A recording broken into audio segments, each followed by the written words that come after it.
The rain was pouring, washing the Washington, D.C. elite in luxury, while a frail man in a moth-eaten coat stood shivering at the VIP gates. The young security guard smirked, tossing the old man's battered ID back at him. But when the scanner finally beeped, that smirk vanished forever. The Oak Haven estate in Northern Virginia was not a place you simply walked into. It was a fortress wrapped in velvet, a sprawling 17th-century-style mansion that hosted the most exclusive, high-stakes gatherings in the country.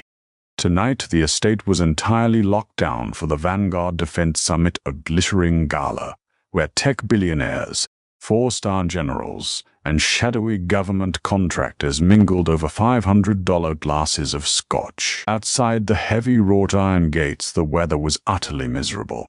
A biting November rain lashed down, slicking the cobblestone driveway and reflecting the glaring red taillights of arriving Maybachs and armored Suburbans. Guarding the pedestrian entry point was Chad Higgins. Chad was 24, built like a linebacker, and wore his tailored black security suit like a badge of supreme authority. He worked for Aegis Solutions, a private security firm that prided itself on providing elite protection for the global elite.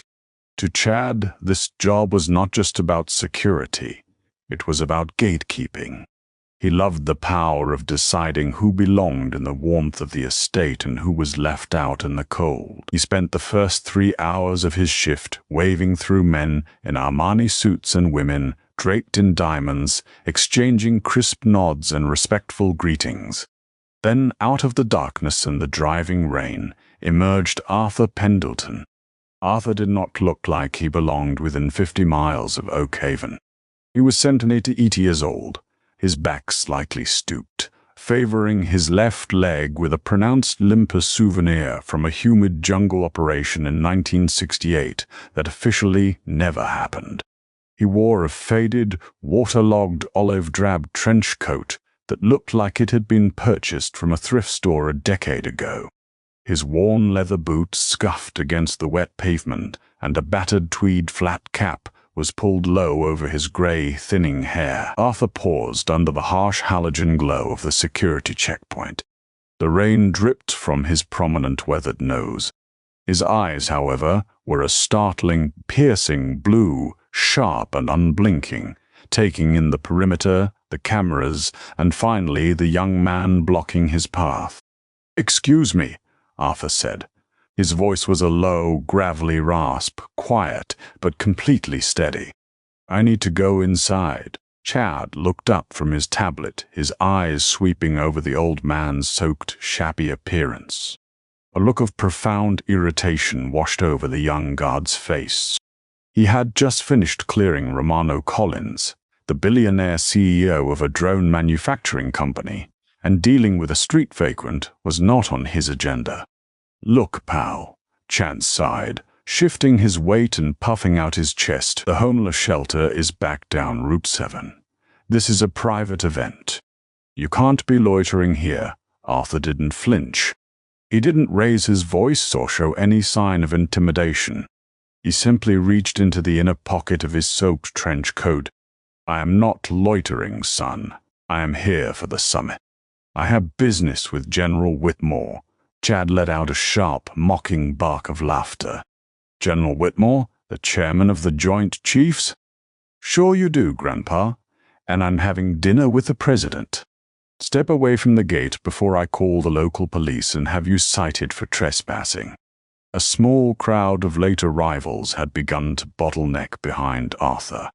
Among them was Henry Gable, a prominent lobbyist known for his sharp tongue and lack of patience. Gable, shielded by a massive black umbrella held by an aide, sneered at the holder. "Chad, what seems to be the problem here?" Gable called out, his tone dripping with condescension. "Is this a charity gala now? I thought Aegis was supposed to keep the riff-out out." "Handling it right now, Mr. Gable."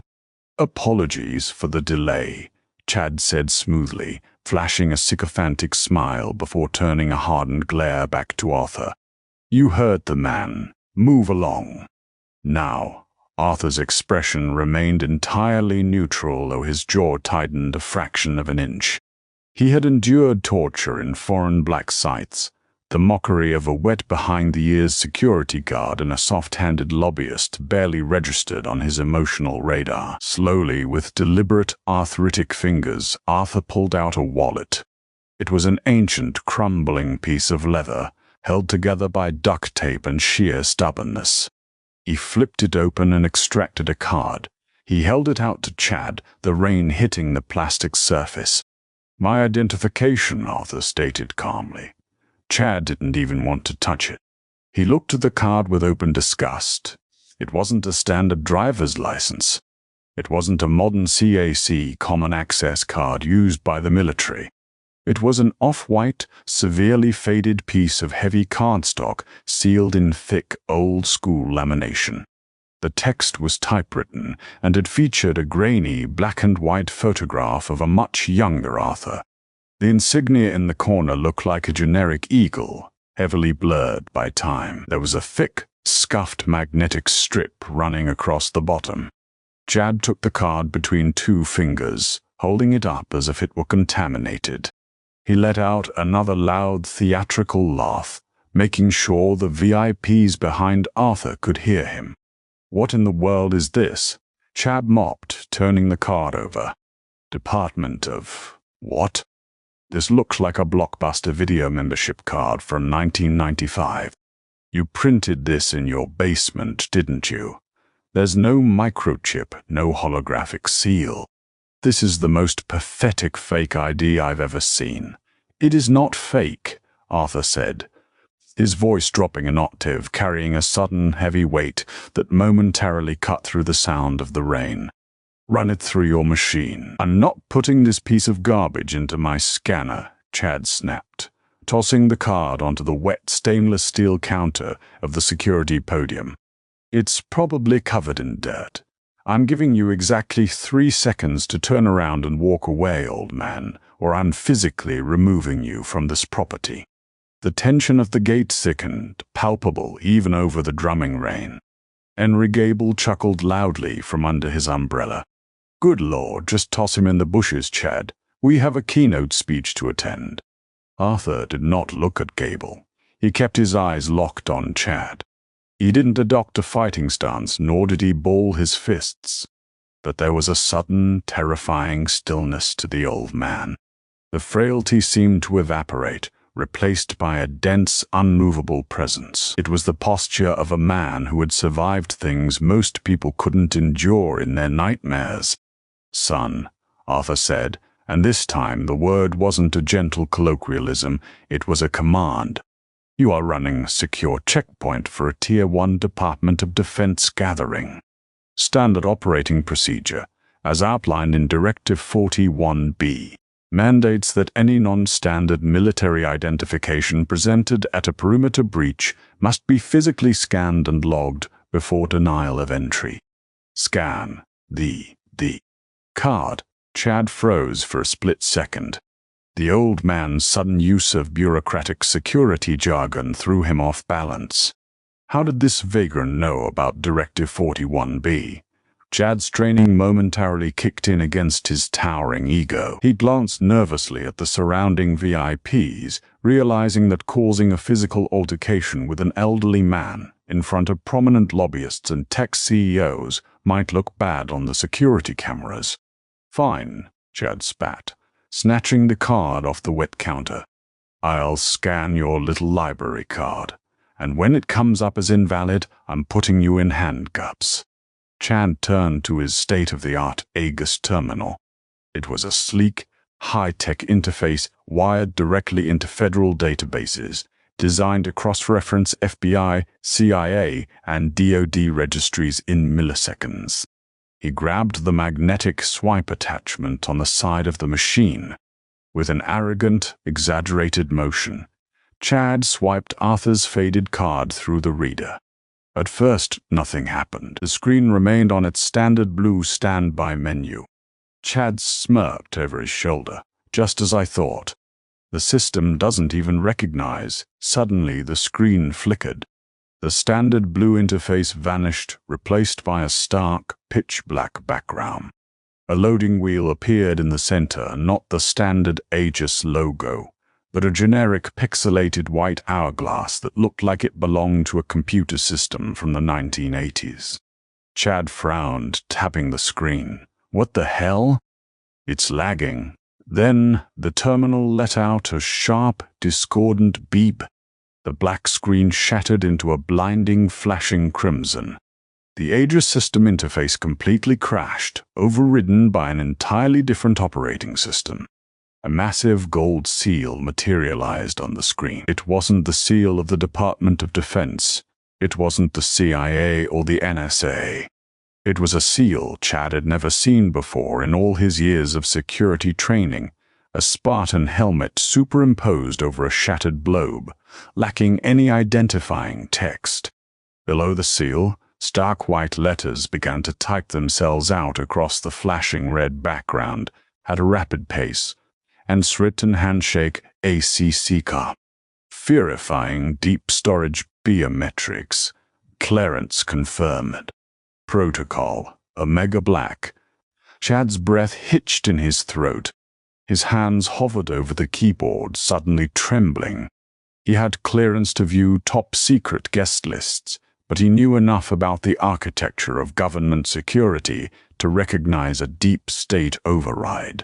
The system was locking him out. His own terminal was refusing his credentials. The screen wiped clean again, and a single block of text appeared, glowing with terrifying authority. Subject, Arthur Pendleton. Status, AC Type 1 restricted. Authority level, Directorate 0.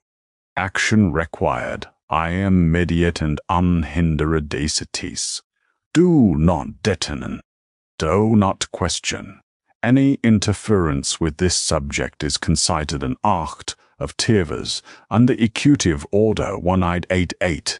Chad's heart plummeted into his stomach. The blood drained off his face, leaving him ashen and terrified. Directorate 0? He had heard rumors during his military police days, ghost stories, about a department that operated completely off the books, answering only to the president and operating above all standard laws of engagement. He thought it was a myth. He slowly turned his head to look at the old man. Arthur was still standing in the rain, the water cascading off the brim of his tweed cap. He hadn't moved an inch. He looked exactly the same, a frail, impoverished old man. But to Chad, he suddenly looked like the Grim Reaper in a thrift store coat. The heavy, bulletproof glass doors of the estate behind Chad suddenly hummed to life. The automated lockdown engaged by the Aegis system was bypassed. The doors slid open automatically, an action that required the authorization of the head of security. Henry Gable, impatient and unaware of the screen, stepped forward. Well, are you arresting him or what, Chad? I'm getting cold out here.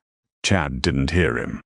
The world had narrowed down to the dripping, faded card in his trembling hand, and the terrifyingly calm blue eyes of Arthur Pendleton. Chad realized with a sickening wave of dread that he had just spent the last 5 minutes mocking and threatening a man who possessed the kind of power that could erase Chad from existence with a single phone call. Swallowing hard, his mouth suddenly completely dry, Chad stepped out from behind the podium. He ignored the rain soaking his expensive suit. He walked up to Arthur, his hand shaking so badly he nearly dropped the card as he held it out. With his head bowed in deep submission, entirely stripping away his previous arrogance, Chad handed the faded ID back to the old veteran. He leaned in, his voice cracking, and whispered so only Arthur could hear. "Sir, please enter." Arthur took the card, his expression unchanging. He slipped it back into his battered wallet, pocketed it, and without a single word of gloating or acknowledgement, walked past the stunned security guard and through the open doors into the warmth of the Oakhaven estate. The interior of the Oakhaven estate was a jarring contrast to the freezing downpour outside. Crystal chandeliers cast a warm amber glow over polished mahogany and Italian marble.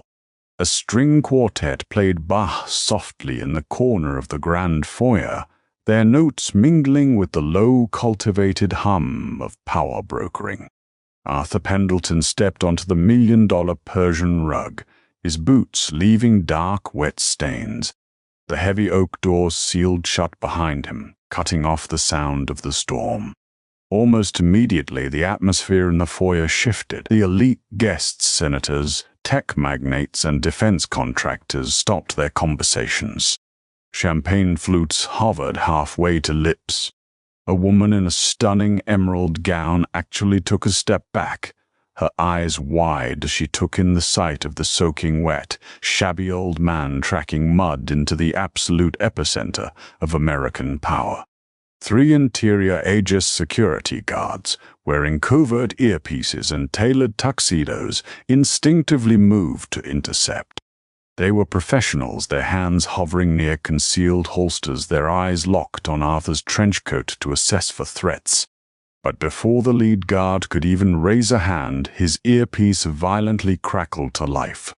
All interior units, abort. I repeat, abort, intercept. Stand down immediately. The panicked voice of the shift commander hissed over the encrypted channel. Do not make eye contact. Do not block his path. The target is Omega Black. Treat him as a ghost. Do you copy? The guards froze. The color drained from their faces. They stepped aside in unison, flattening their backs against the flopped wallpaper as if Arthur were radioactive. Arthur didn't even glance at them. He moved with a slow, deliberate limp, navigating through the sea of horrified billionaires and bewildered politicians. His icy blue eyes scanned the ballroom, filtering through the noise and the wealth until he found his target. Standing near the grand fireplace, surrounded by a sycophantic circle of defense lobbyists, was General Tobias Whitmore. Whitmore was a mountain of a man, his chest heavy with ribbons, projecting the aura of a man who commanded fleets and armies. He was laughing at a joke made by Romano Collins, the billionaire CEO of Vanguard Aerospace. Arthur stopped 10 feet away. He didn't say a word. He just stood there, a ragged specter of a forgotten war. It took a few seconds for Whitmore to notice the silence spreading around him. The general turned, a polite smile frozen on his face. When his eyes landed on Arthur, the smile vanished. Whitmore's jaw went slack. The crystal glass of bourbon in his hand slipped, shattering against the marble hearth. The amber liquid splashed across Collins's expensive shoes, but neither man noticed. "My God," Whitmore whispered. The 4-star general, a man who had authorized drone strikes and ground invasions without batting an eye, suddenly looked like a terrified private. "Artie?" "Hello, Tom," Arthur asked. Collins, wiping his shoe with a sneer, glared at Arthur. "General, who is this vagrant? How did he get in here?" "Security."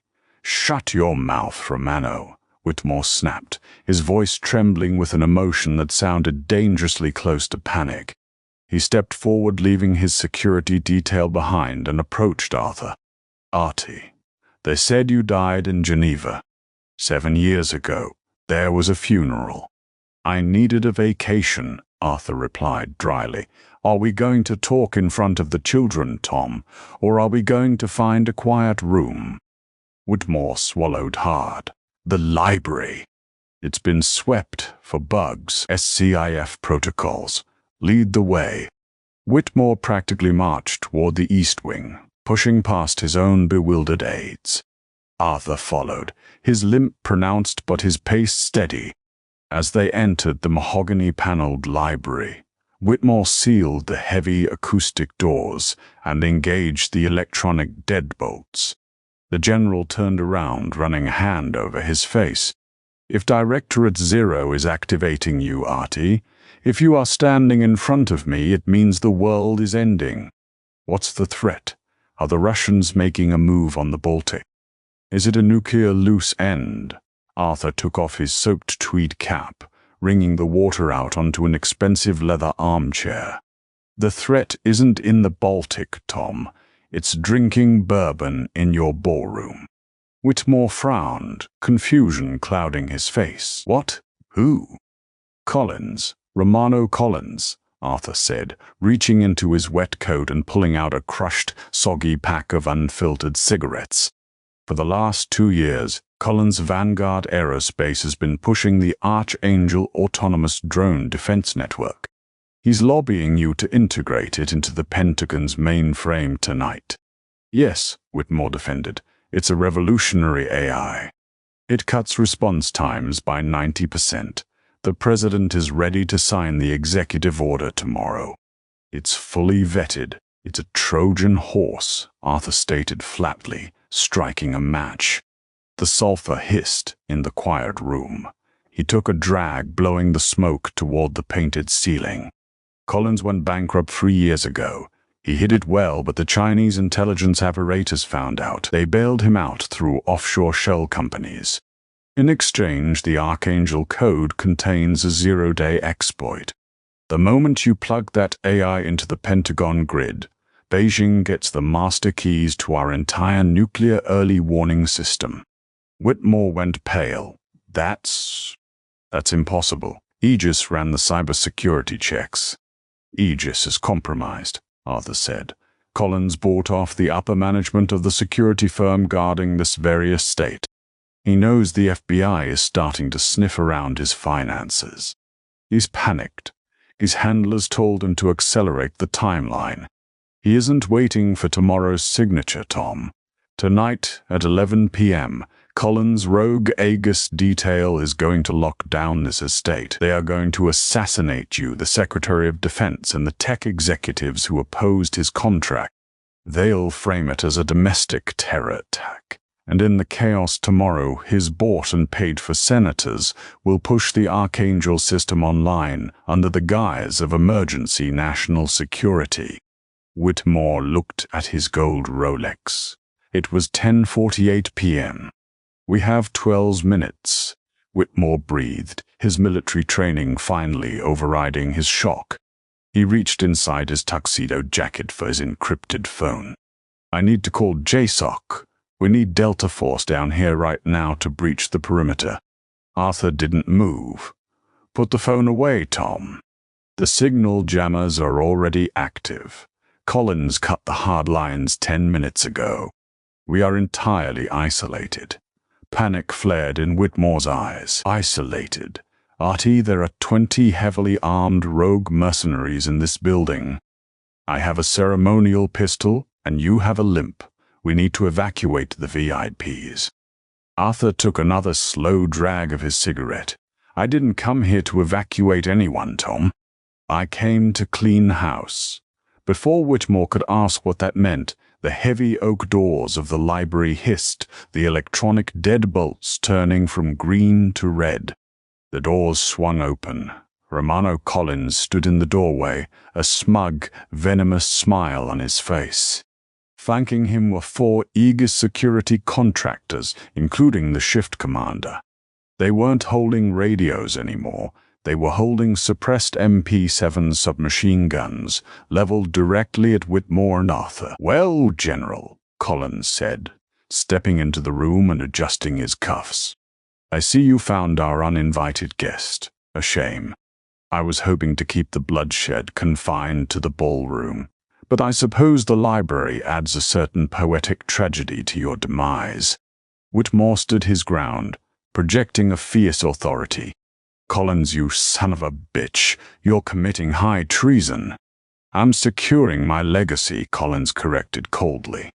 "The world is changing, Tobias. You dinosaurs at the Pentagon are too slow. My partners recognize the value of the Archangel system. Tonight is just a tragic incident that forces the country to modernize." Collins turned his gaze to Arthur, his lip curling in disgust. "I don't know who this homeless fossil is or how he bypassed the front gate, but kill him first." The shift commander raised his weapon, aiming down the sights at Arthur's chest. Arthur didn't flinch. He didn't reach for a weapon. He simply looked at Collins with an expression of profound pity. You think you're a mastermind, Romano, Arthur rasped, dropping his cigarette onto the pristine carpet and crushing it beneath his boot. But you fundamentally misunderstand the architecture of power. Shoot him, Collins barked. The commander pulled the trigger. Click. Nothing happened. The commander frowned, pulling the charging handle of his MP7 to clear what he assumed was a jam. He pulled the trigger again. Click. To his horror, the electronic optics on his weapon flickered and died. He checked his smartwatch. The screen was completely black. The tactical radios on their vests were emitting a high-pitched, dead-tone whine. "What's happening?" Collins demanded, his smugness cracking. "Shoot them. The smart weapons are dead, sir." The commander panicked, realizing the electronic firing pins on their bleeding-edge corporate firearms were completely bricked. The biometric locks are jammed. Arthur took a slow step forward. When you hire a private security firm to guard a fortress, Romano, you rely on their technology. You rely on their centralized network to control the doors, the cameras, the weapons, and the communications. Arthur reached into his pocket and pulled out his battered, fading leather wallet. He flipped it open, revealing the old laminated ID card. "You wondered how I got past the gate," Arthur said, his voice dropping into a terrifying gravelly register. "You thought the boy out there was just checking my name. Directorate Zero doesn't carry standard identification. This card is a localized kinetic cyber weapon. It houses a military-grade polymorphic worm." Collins' eyes widened in dawning horror. "When your arrogant guard swiped this through the perimeter terminal," Arthur continued, his eyes locking onto Collins' terrified face, "he didn't just log my entry. He injected an Omega Black override protocol directly into the central nervous system of your entire security grid. The moment that machine beat, your systems belonged to me. I bricked your smart guns. I locked the exterior gates. I turned off your cameras. You shut down the system." Collins stammered, backing up a step. "No," Arthur corrected softly. "I unlocked the back door." Suddenly the massive bay windows of the library shattered inward in a symphony of breaking glass. Black-clad operators, wearing night vision goggles and completely devoid of any insignia or identifying patches, swung into the room on repelling lines. They moved with terrifying absolute silence. There were no shouts, no warnings. Before the rogue Aegis guards could even drop their useless smart weapons to reach for their analog backup knives, the ghost operators engaged. It was brutally efficient. A flurry of suppressed subsonic thuds filled the room. The 4 rogue guards dropped to the floor simultaneously, incapacitated by non-lethal neuroparalytic rounds to the neck and chest. It was over in 3 seconds. Collins stood alone, trembling violently, surrounded by heavily armed phantoms who had materialized from the storm. He fell to his knees, his arrogant facade shattering completely, weeping silently onto the expensive rug. General Whitmore stared at the carnage, then looked at Arthur, his chest heaving. "Artie, you didn't come here to warn me. You used yourself as bait to get them to trigger the local network." "Efficiency, Tom," Arthur said, turning away from the weeping billionaire. He pulled his soaked tweed cap back onto his head. "We've been tracking Collins' treason for months. We just needed him to put all his co-conspirators in one room and attempt the coup so we could execute a clean sweep. The people in the ballroom are currently being sorted. The traitors are being black-bagged. The rest will simply be told there was a power failure." Arthur walked toward the shattered window, the cold wind and rain blowing back into the warm room. "Where are you going?" Whitmore asked, stepping forward. "Artie, you saved the country tonight. Let me get you a detail. A car, a dry coat for God's sake." Arthur paused, looking out into the stormy darkness. "Directorate Zero doesn't take victory laps, Tom. We exist precisely so the world never knows how close it came to the edge. Keep the Pentagon safe. I'll be seeing you." Without another word, Arthur Pendleton stepped out into the rain, disappearing into the shadows as quickly as he had arrived. Down at the front gate, the storm was finally beginning to break. Chad Higgins stood shivering under the awning, his heart still hammering against his ribs. He watched the driveway, waiting for a police cruiser, a SWAT team, anything. Instead, he saw a lone figure walking out of the gloom. It was the old man. His coat was still soaked, his limp still present. Chad stiffened, instinctively standing at attention, his hands trembling. He didn't say a word. He didn't dare. As Arthur passed the security podium, heading out into the dark streets of Virginia, he didn't stop. He simply turned his head, his piercing blue eyes meeting the young, terrified guard's gaze for a fraction of a second. Arthur gave a slow, barely perceptible nod. Then he vanished into the mist, leaving behind nothing but the myth of the machine that never lies. Wow, what a chilling reminder that true power rarely needs to shout. If Arthur's tactical genius and that insane ID card twist had you on the edge of your seat, smash that like button. Don't forget to share this incredible story of the ultimate veteran badass with your friends, and subscribe to our channel for more jaw-dropping, real-life-inspired thrillers. Who do you think Arthur really works for? Comment below.